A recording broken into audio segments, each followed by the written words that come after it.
Olá, bom dia. Estamos no dia 27 de janeiro de 2023, 27 de janeiro. São 5 horas e 40 minutos da manhã e vamos começar agradecendo tudo que temos recebido, graças a Deus, realizando sonhos, agora com a criação de uma loja maçônica virtual. Se você quer ser maçom de verdade, na maçonaria chamada Maçons Associados pela Antiga Tradição, MAAT, com sede na França. A nossa sede não é obediencial, ela é apenas aglutinadora e coordenadora, não tem nenhum poder sobre minha loja. Eu sou o presidente da loja, não usamos aquela porção de roupagens, porque não é necessário. O que nós temos que saber é a essência da maçonaria, da iniciação. Os vídeos serão privados e só serão mandados para as pessoas que se inscreverem. Então, vocês terão a visão da maçonaria antiga e a visão da maçonaria moderna. Daremos os rituais, sinais, toques, palavras, tudo, enfim. Vocês poderão tirar limpo. E nós, da MAAT, Maçons Associados à Antiga Tradição, nossa loja virtual se chama Querube. Querube é, em acádico, querubim, o que nós chamamos de querubim, um anjo. Foi essa a nossa loja física e agora, depois da Covid, depois da doença, depois da guerra, tivemos autorização da loja federativa de fazer uma loja virtual no Brasil, porque não temos condição mais de fazer a loja física. Então, quem quiser, além do Colégio do Mago Caldeus. Então, temos os simples visualizadores, que chegam a 9.500, 10.000, eu considero apenas curiosos. Depois vem os 1.070 ou 700 e poucos, que são, eu considero o primeiro grau. Depois vem aqueles que se matricularam ou na maçonaria, ingressaram, já somos 7, ou no Colégio do Mago Caldeus, que eu chamo o segundo grau. E finalmente vem aqueles que praticam, que não apenas ouvem, mas fazem. Esse eu chamo o terceiro grau. Então, nossa ordem, nossa hierarquia é dividida assim. Se quiser, vem para a caixa você também.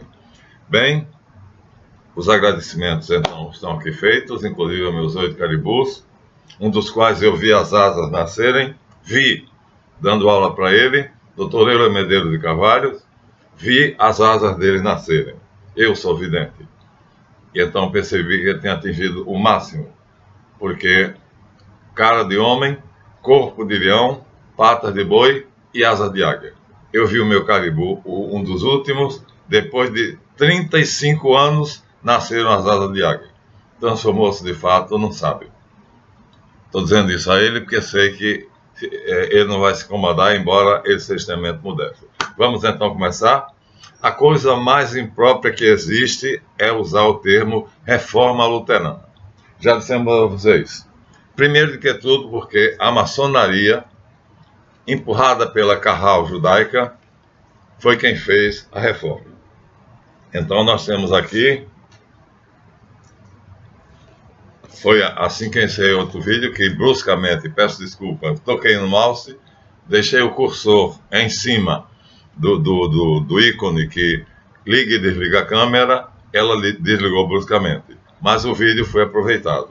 Aqui está o verdadeiro criador da separação, está sentado aqui, Frederico o Suábio, né, chamado Frederico Grande, príncipe da Saxônia, e os 15 príncipes que o acompanhavam numa sessão maçônica, onde aqui está uma esfinge, que significa aqui quem é o homem, quem é a humanidade, o que é o ser humano. E na Revolução Francesa, os revolucionários vão dizer, será aquilo que nós digamos. O ser humano não pensa, é gado, e vida de gado, e povo feliz. Então, assim é, e assim está sendo no Brasil hoje. Ninguém faz nada contra. Então, está aqui o fundador verdadeiro do movimento religioso, econômico, político, Portanto, não se pode separar essas três coisas, que criou a separação de uma igreja nova que tinha uma Bíblia em língua vernácula, uma novidade, que a Bíblia só tinha sido traduzida para o grego, depois para o latim, línguas ainda sagradas, e aí agora vai ser traduzido para o alemão. E qualquer idiota vai poder pegar essa Bíblia e vai interpretar, porque Martinho Lutero sustenta que o Espírito Santo assiste aquele que pega a Bíblia com pureza de coração e deseja entendê-la. Ora, isso é uma estupidez. Então esse homem não é um homem inteligente. Não é um homem inteligente. E por que não é um homem inteligente? Nós vamos dizer claramente, mostrando este livro aqui, cujo autor foi excomungado pela igreja porque só disse verdades. Então vamos tirar o essencial da vida de Lutero, de Joseph Bernadette, sacerdote, excomungado duas vezes reconciliado com a igreja, no final foi reconciliado com ela. Ele vai traçar o retrato psicológico de Lutero. Mas vamos tirar os dados principais da nossa grande história universal, que é muito boa, e esses dados, no que nos interessam, dizem aqui o seguinte: o monge agostiniano Martinho Lutero compareceu diante do cardeal Cajetano de Auguste, legado pontifício do Papa Leão X, para que advertisse Lutero devido às publicações das suas 95 teses contra a venda das indulgências. Não é verdade. Não é verdade. Lutero, aqui como um mártir, um santo com a mão no coração, e Cajetano aqui, né? E aí os membros da Inquisição aqui do lado dele, e ele mostrando-se arrependido, fez um acordo com Cajetano. Era uma tarde de algum dia lá na Alemanha.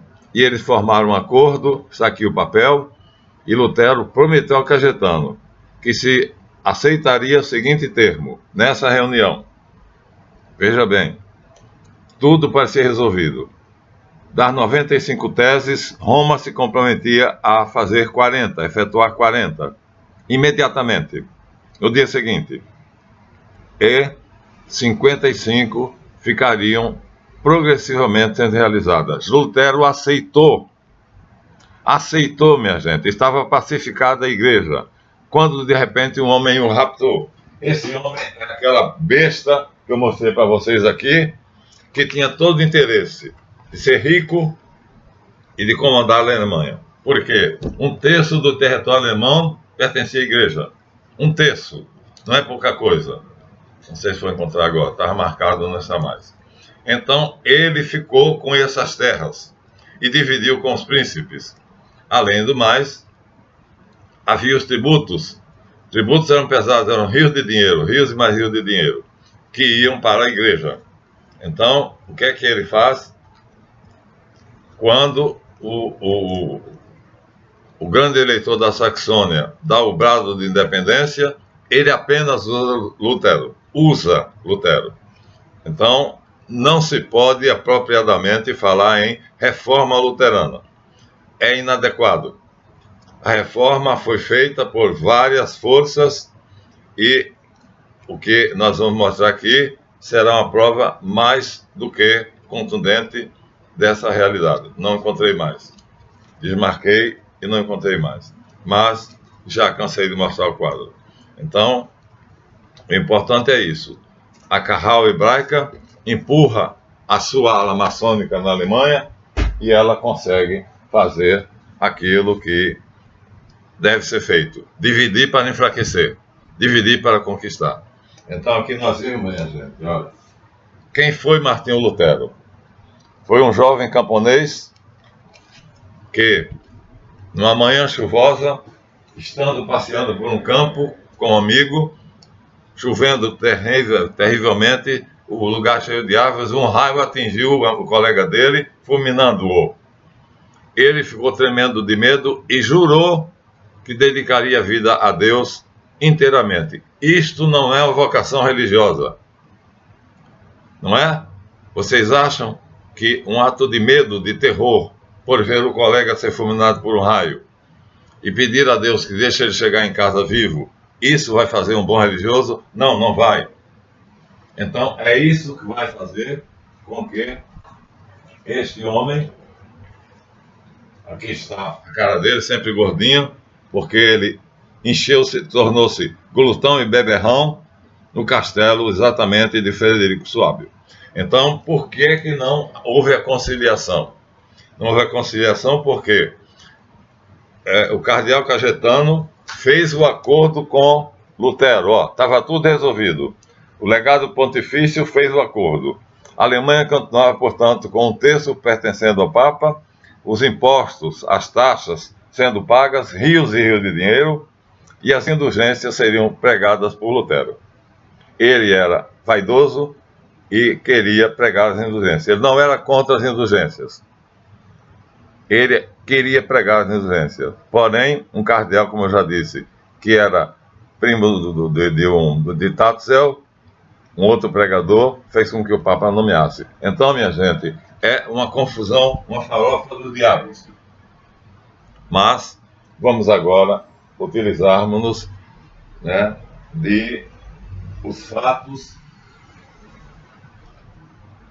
que fizeram de fato a reforma. Primeiro, os camponeses, chamados Lollardos, os hussitas e vários, né, o Wycliffe, já tinham preparado o caminho para Lutero. Quando Lutero convocou Erasmo de Roterdã, porque ele escrevia diatribes contra a igreja, Erasmo disse: eu tenho meus defeitos, ela tem a dela. Ela me tolera, eu tolero ele. Ela: eu quero a reforma, mas dentro da igreja. Sua tragédia, sua comédia terminará em tragédia. E Erasmo ficou de fora. O príncipe dos humanistas. Depois de Petrarca, Boccaccio, da Renascença, o nome que avulta é esse homem, né, de faces encavadas. A maior inteligência do 1500. Não adere. Ele percebe que é uma furada. Ademais, o humanismo, criado exatamente por uma escola de judeus residentes em Constantinopla, vai fazer com que... Vou ler. O humanismo cristão, viu? Quem criou foram os judeus de Constantinopla, eruditos. Via em Cristo o arquétipo do herói clássico, colocando em segundo lugar a sua figura de Salvador, morto na cruz para redimir os homens. O modelo da vida cristã não era o sofrimento e a procura da morte, mas a luta do homem pela liberdade e dignidade contra o egoísmo. Os humanistas cristãos ocupavam, assim, uma terceira posição entre o catolicismo romano e a Igreja Reformada. Ou seja, já havia começado. O Papa prometeu a Lutero e já começou a reformar. Mas o humanismo já tinha uma figura de Jesus que era completamente diferente. Então, vocês viram quantas causas concorrentes. E aí, agora, vamos dar o retrato psicológico desse homem, para que vocês saibam exatamente o que seria o luteranismo se fosse só Lutero. Primeiro de que tudo, algo tinha precedido ele, que ele tinha ficado extremamente impressionado. Aconteceu, ainda na Renascença, um monge chamado Savonarola decidiu, frade, desmundanizar o mundo. Exigiu que o Papa tirasse os títulos de duques, condes, barões e impedisse os artistas que ele condena. Miguel Ângelo, Rafael, Leonardo da Vinci, que estão fazendo pinturas nuas, estimulando a concupiscência. Savonarola tinha fé que o rei da França, como segundo Carlos Magno, salvaria a cristandade. Mas acontece que a sua política terminou perdendo, porque o rei da França não estava tão perto dele quanto ele julgava. Então, o Papa se opunha a essa ideia de se subordinar aos franceses. Então, Florença estava sob o domínio dos Valois, é uma figura, uma família rica, e então um número suficiente de pessoas ao redor do Arno decidiram calar o monge Tagarela. Primeiro, o Papa proibiu-lhe o púlpito e intimou a Virgem ficasse em Roma. Savonarola não obedeceu. Isso antes de Lutero. Não se calou. Alexandre, o Papa, excomungou. Savonarola não fez caso, pois a sentença lhe parecia injusta e ineficaz, sendo o Papa aos seus olhos um simoníaco. Simonia quer dizer barganha a igreja, troca de influências por conveniência. Então, Alexandre ameaçou de excomunhão Florença inteira de interdito. Isso significava que ninguém poderia celebrar a missa. O povo abandonou então seu profeta. Até então estava do lado dele. Você vê como é que é o gado. De repente, deixa Savonarola sozinho. Então, o Papa ordenou que lhe trouxessem um réu. Encarcerado, torturado, condenado à morte, o frade Savonarola, um herói da fé, continuou fiel a si mesmo, à sua consciência. No dia 23 de maio de 1498, foi enforcado e queimado vivo. Enforcado e queimado. O monge entrou na glória do martírio.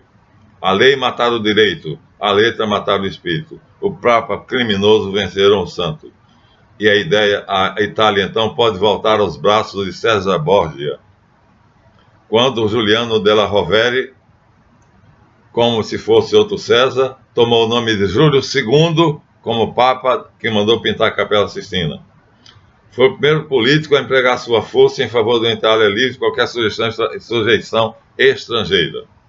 Então, aqui nós temos já Bernardo mostrando o lado psicológico. Júlio II, portanto, que era da nobreza Borgia, Lucrécia Borgia tinha 8 amantes na cama, César Borgia pagava a quem defendesse os ideais dele de levar uma vida libertina. Essa era a igreja que Martinho Lutero encontrou. No entanto, vamos agora ler o texto.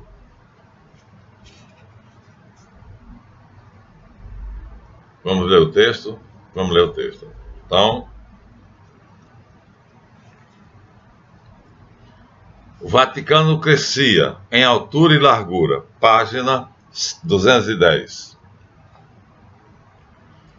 E a Capela Sistina recebera ornamentos e afrescos, testemunhos de uma nova era, do renascimento dos velhos poderes e da podridão de Roma e da Grécia, onde a viadagem era institucional. Um monumento erguido por Miguel Ângelo, o Davi, o Moisés. Então, o Moisés chega a ser considerado que Michelangelo foi movido por uma força sobrenatural. Além dos Borgia, os Médicis entram na história. Eram um sereno gozador, 1513 estamos, bonachão e generoso, uma inteligência mediana, um mecenas, mais príncipe do que católico, em vestes que pareciam que era um pontífice, e nada mais disso. Vários pontífices antes dele tinham fugido da eleição porque a responsabilidade os esmagava. Leão X pronunciou, disse alegremente o seu Gaudiamote, aproveitemos, vivamos a vida. Você imagina um Papa dizer isso? O papado que Deus lhe concedeu era, assim, o motivo de gozar os prazeres do mundo. Aproveitou essa ocasião todos os que estavam junto com ele. Aí aparece, com Júlio II, Borgia, o monge agostiniano Martinho Lutero. Tinha sido mandado a Roma no final de 1510 para negociar interesses da sua ordem, como embaixador. à vista da cidade eterna, em um dos montes, acho que é o Palatino, caiu de joelhos e exclamou: Eu te saúdo, ó Santa Roma. Ali já vimos que ele tinha feito um acordo com o legado pontifício de Roma. Daí estaria resolvida a questão. Mas a cátedra de São Pedro era o trono de Alexandre VI, ou seja, uma das famílias ricas que usava o papado apenas para governar a Itália. Lutero voltou da Itália com os olhos e ouvidos e o coração cheios de escândalo e de amargura pelo que testemunhara. Roma era uma baderna. O sábio doutor em teologia, zeloso ligado à sua ordem, o pregador, o erudito, professor, imerso no enigma eterno, não conseguia se concentrar no trabalho, nem nos seus deveres espirituais, pois tudo o que ele fazia era escrever para fugir do sexo. Ele era um tarado. Não dispunha praticamente de tempo. Quando lia o breviário ou quando cantava a missa, Frei Martinho percebia que assaltavam nos pensamentos de tentações da carne. Tarado. Suas cartas de 1516 permitem verificar que Martinho Lutero, embora achando-se num ambiente eclesiástico desmoralizado, continua fiel. Ele faz um esforço. Mas entre as linhas dos seus escritos, adivinha-se também a luta incessante contra a sensualidade. Luta que leva, enfim, à confissão franca que ele escreve, na carta de 1516, escrito por ele. A concupiscência é invencível, ou seja, jamais conseguirei vencer a minha tara. Adivinha-se também o pensamento dele de que São Paulo tinha dito que São Pedro pecara quando queria fazer os cristãos se circuncidarem. Então, eu posso discordar. Se Paulo discordou de Pedro, eu posso discordar do atual Papa de Roma. Então, ele é um torturado. E como acontece 1000 vezes no curso da história, para colocar a sua opinião de acordo com a conveniência dos príncipes, ele deforma e falsifica, segundo as exigências do seu coração, os trechos da escritura que o incomodam. A sua natureza impetuosa expele nuvens melancólicas e mostra no momento de calma uma tranquila paisagem. A alma é serena e deixa ouvir um canto pleno de doçura. Quando ainda era um simples bacharel, já as dúvidas o atormentavam. Durante uma grave doença, ele diz: como poderei achar Deus? Como posso reconciliar-me com Ele? Eu, escravo do pecado, com meu juízo celeste, como ficarei diante do meu vingador? Parece agora que a voz do sangue é mais verdadeira que qualquer lei escrita.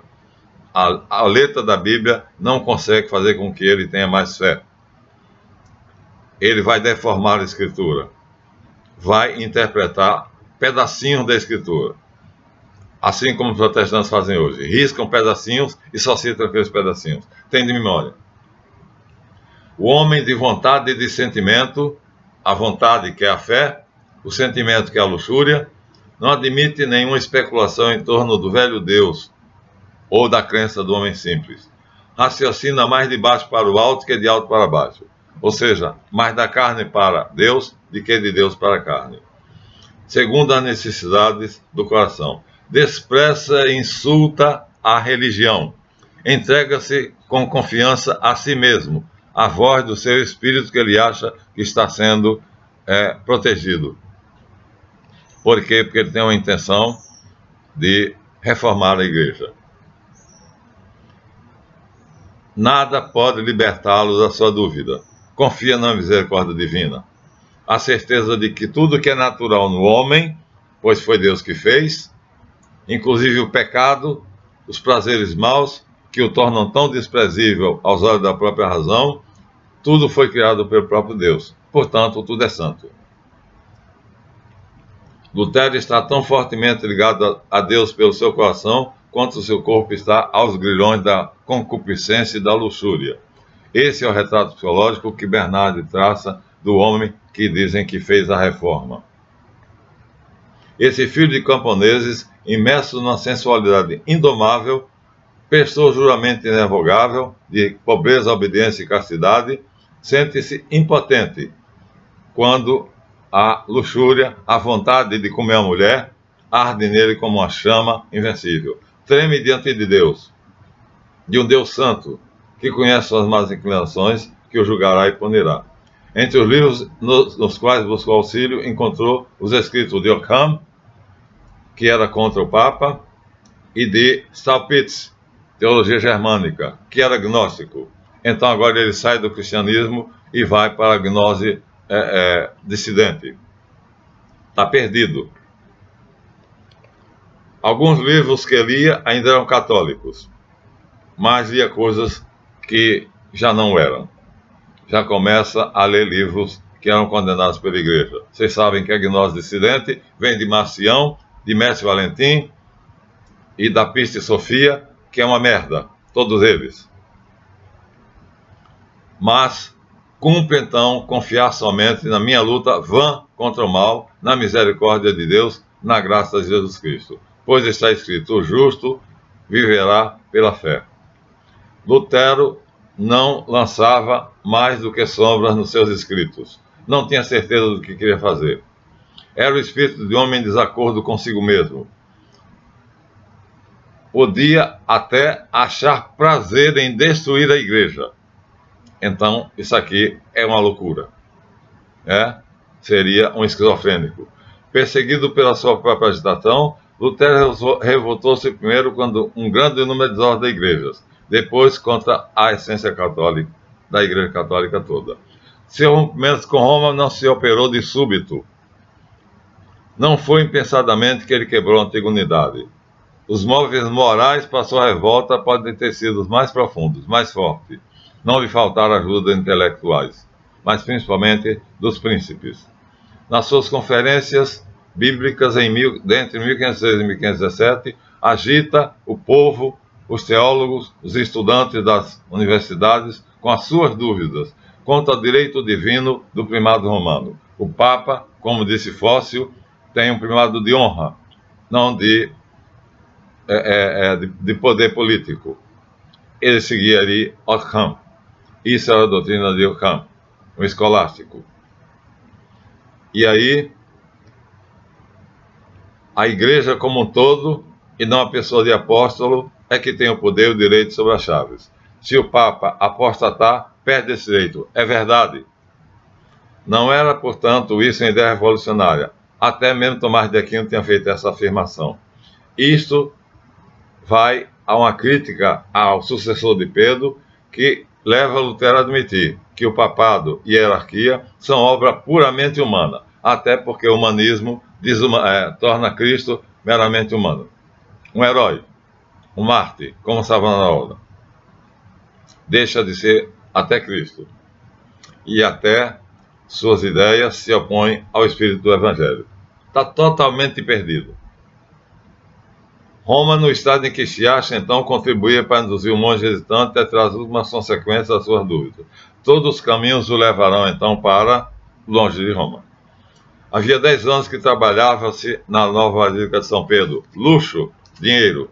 E agora, em 1514, Leão X vai proclamar as indulgências que serão depositadas nos bancos fúlgares, judeus, para que os bispos possam dispor desse dinheiro, porque 1/5 do dinheiro ficava para eles, para sustentar suas amantes. O principal deles é o arcebispo da Mogúncia, Alberto de Brandeburgo. Então motivos não faltam, só que Lutero não tem a altura moral para fazer isto.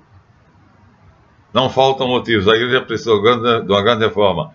Tomás de Aquino disse, Catarina de Sena disse, Erasmo de Notre Dame disse, e todos permaneceram católicos.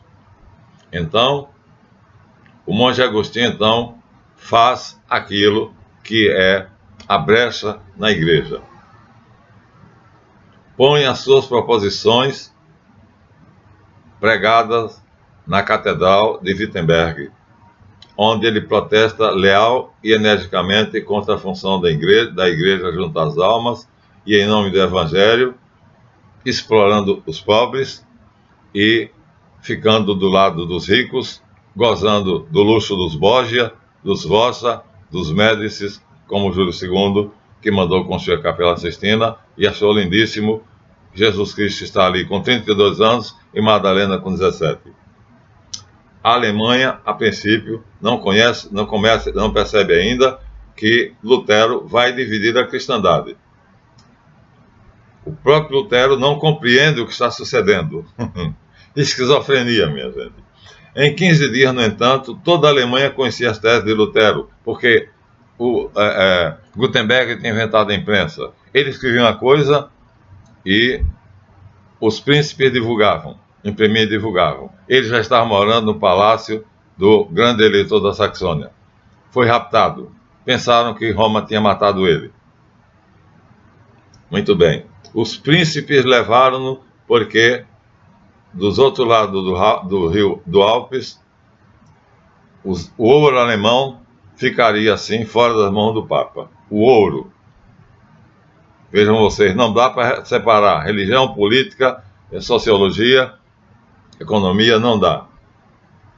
Então, ele coloca a falsidade da ideia dos privilégios ao dispensador de indulgência, mas ele queria pregar. Agora ele não quer e é contra. O povo é que é o objetivo. Mais vale ajudar um pobre do que erigir templos custosos. Mas quando os camponeses, acompanhando o movimento de libertação que ele inicia contra Roma, tentam se libertar dos príncipes, não pagando o tributo dos seus terrenos. Os príncipes chegam para ele e dizem: o que faremos? Ele disse: matem esses cães danados. É esse o herói.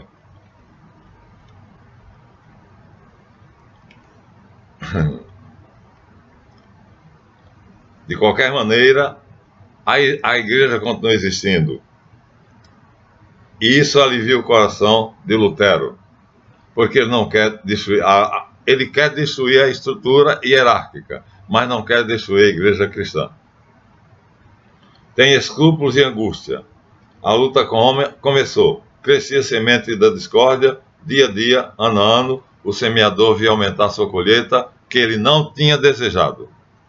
Com ele revoltaram-se também todo o espírito germânico na sua dupla natureza. Os alemães já tinham uma birra com Roma. Puerilmente, como uma criança, sentimental e barbaramente selvagem. Uma natureza intensamente religiosa, uma nostalgia da santidade, uma admiração por São João da Cruz, por Santa Catarina de Sena, por Santa Teresa d'Ávila, lhe dá uma piedade fremente para com um Deus justo, e por isso ele desembainha sua espada contra uma religião que não merece ser obedecida pelo povo. Dentro em pouco, ouçam, o homem de Deus se viu envolvido na rebelião geral de todos os instintos vulgares, e todos os padres quebraram o voto de celibato. E a missa continuava sendo rezada da mesma maneira. Portanto, nada mudou substancialmente. Ele traduziu a Bíblia para o alemão e Melanchthon organizou o luteranismo. Então, o Lutero tem um papel do tamanho de uma mosquinha. Então, não é de admirar que Leão X não compreendeu o que é que se passava na Alemanha. Achava que era apenas uma briga de frades. Tatzel, que era pregador das indulgências, fazia o que Lutero queria fazer. Mas não era isso. O próprio Lutero, no meio da desordem, não via até onde aquele movimento o conduzia. Escreve ao Papa uma carta com submissão, dizendo que se lançará aos seus pés, que se oferecerá a ele com tudo o que é, com tudo o que tem, que reconhece nele a voz de Cristo e que, se mereceu castigo, não hesitará em recebê-lo. Pouco depois escreve outra, onde recusa o legado de Roma, Cajetano, o quadro está aqui, faz um acordo baseado na obediência ao Papa. Mas quando ele termina esse acordo de tarde, de noite ele vai dormir na sua casinha perto da abadia de Wittenberg, e os príncipes já sabem que, se perderem Lutero, perderão a Alemanha. Então, raptam-no. Ele vai viver como um príncipe. Ele vai casar com Catarina de Bora, ele vai quebrar os votos de castidade. Ele vai ter tanto dinheiro que ele vai ficar gordo, como eu mostrei para vocês. Ó. Frescado e papada. Mas no seu coração ainda se vê aos pés de Cristo. Assim, ó, adorando Jesus Cristo como São Francisco de Assis, que é o seu modelo. Um doido. Pronto, minha gente. Então, finalmente o imperador convoca na dieta de... Vamos chegar, isso é importante. O imperador o convoca para que ele tenha o perdão, para que ele renuncie aos seus escritos e volte a reafirmar sua dedicação à igreja. E assim, tudo voltará ao normal. Mas, quando ele diz que vai se apresentar diante do imperador e que vai cumprir os seus votos de pobreza, obediência e castidade, os príncipes dizem a ele, não, e fazem uma fileira ao seu redor. 50 príncipes armados de espadas entram na sala do imperador, que está desarmado, e tem apenas 10 ou 12 soldados, e do outro lado mais 50. Quando o imperador vê armado, e vê os príncipes à sua frente, e vê o grande eleitor atrás dele, percebe que seria uma guerra contra a Alemanha. O príncipe não está interessado em viver o seu império. Por uma questão de religião, ele é católico, mas não tanto. Então, quando ele diz, na dieta de Worms, na cidade alemã de Worms, então, animado pelos príncipes, apoiado pelo povo, apresentou-se pálido e sorri amargamente, magro, descarnado, perante o imperador e a assembleia de convidados. Quando se pergunta sobre se ele abjura da separação da igreja luterana com Roma, ele diz não e acrescenta, Deus me ajude, amém. Pronto. O homem que escreveu esse livro é digno de toda confiança. Ele escreveu toda a verdade, por isso foi excomungado 2 vezes. E aí ele está acertado do terra. O que vocês acham desse herói? Vocês acham que isso pode ser chamado de luteranismo? Quem fez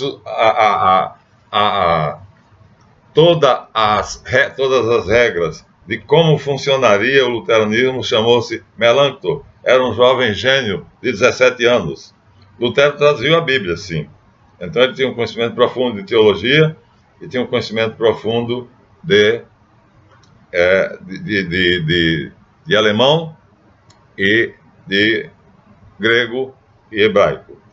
Era um doutor em teologia, mas o verdadeiro fundador do luteranismo, queria encontrar de novo, mas desmarquei, é o grande eleitor da Saxônia, Frederico o Suábio, endeusado pela maçonaria como o grande Frederico. Ele sim. Então é injusto chamar a reforma, a separação da Alemanha, de reforma luterana. Protestantismo é o nome que nós admitimos. Tá? E durante muito tempo, vocês veem hoje, o protestantismo termina chegando a um ponto que o Lutero quase enlouquece. Não consagra mais a hóstia. Não considera mais a Virgem Santíssima como sendo a Mãe de Deus. E ele diz, não sei o que fazer. O movimento fugiu ao meu controle. Morre de uma crise de rins, uma crise renal. Numa cama luxuosa, no palácio do grande eleitor da Saxônia. Esse é o final do herói, que você acabaram de ver o retrato psicológico de um esquizofrênico, que ora ama o Papa e a Igreja, e ora diz, se eu fizer continuar obedecendo ao Papa, eu vou ter que cumprir meus votos de pobreza, castidade e obediência. Então, pode ter sido tudo o movimento que tornou a Alemanha independente da Igreja de Roma, menos luteranismo. E assim nós encerramos. Mas isso vai desencadear um outro movimento. A reforma luterana vai reunir aqueles que acham, como Erasmo de Roterdã, Catarina de Sena e Tomás de Aquino, que a igreja precisa sim de uma reforma. Mas essa reforma tem que ser feita por dentro. Vamos chegar até o Concílio de Trento, mas haverá um homem que antes nós vamos falar dele. Esse homem vai dar trabalho ao protestantismo, vai dar trabalho aos neotemplários, e ele próprio é neotemplário. Chama-se Inácio de Loyola. Fica para o próximo capítulo.